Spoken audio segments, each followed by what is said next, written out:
Bonjour et bienvenue sur ma chaîne. Aujourd'hui on va parler d'une plante connue sur le nom de arbre de vie, ou encore appelée moringa. En Haïti on l'appelle binzolive ou encore d'olive. Par contre il y a une différence entre d'olive et binzolive. Le moringa est une plante d'origine d'Asie et d'Afrique. Reconnue pour ses propriétés antitumorales, anti-inflammatoires et antibactériennes, le moringa peut lutter contre plusieurs maladies et peut faire la prévention contre beaucoup d'autres. Le moringa protège les neurones et ils améliorent le fonctionnement du cerveau. Le moringa est vraiment bon pour la mémoire et il combat contre l'Alzheimer. Le moringa est utilisé comme remède contre l'hypertension, et il prévient le cancer.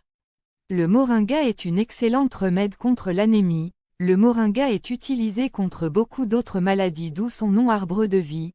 Le moringa peut être consommé diverses façons. On peut le consommer en poudre.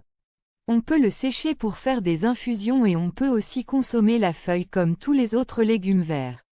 On peut consommer le moringa à toute heure de la journée, car il ne contient ni caféine ni théine.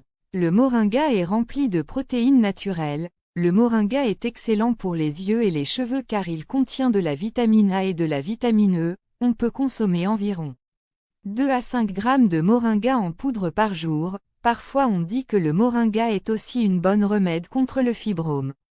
Pour préparer une remède avec le moringa contre le fibrome, il suffit de bouillir quelques morceaux de racines du moringa dans environ 1 litre d'eau et vous le buvez 2 fois par jour. Attention, une consommation abusive du moringa peut vous donner une légère diarrhée. Car le moringa contient beaucoup de fibres. Et le moringa permet d'éliminer les toxines du corps humain. On peut dire aussi que le moringa augmente la capacité respiratoire, il fait la prévention contre le diabète, il protège le cœur, on peut l'utiliser pour perdre du poids, il protège le système immunitaire du corps. Le moringa est bon pour les os car il contient beaucoup de calcium et de sodium, il protège la peau et il garde votre peau bien hydratée et il améliore votre système intestinal. Pour les gens qui vivent en Haïti par exemple, il existe du moringa partout. Surtout dans la plaine du cul-de-sac. Pour le consommer facilement et faire une infusion, il suffit de laisser sécher la feuille du moringa. Et pendant quelques jours et après laisser bouillir un peu d'eau. Puis versez l'eau sur la feuille et laissez pendant 5 à 10 minutes, et votre infusion est bon pour consommer.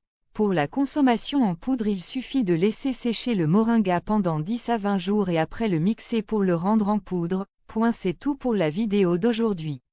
Merci d'avoir regardé cette vidéo. N'oubliez pas de vous abonner à la chaîne et donner un j'aime pour avoir plus de vidéos sur la santé. Merci.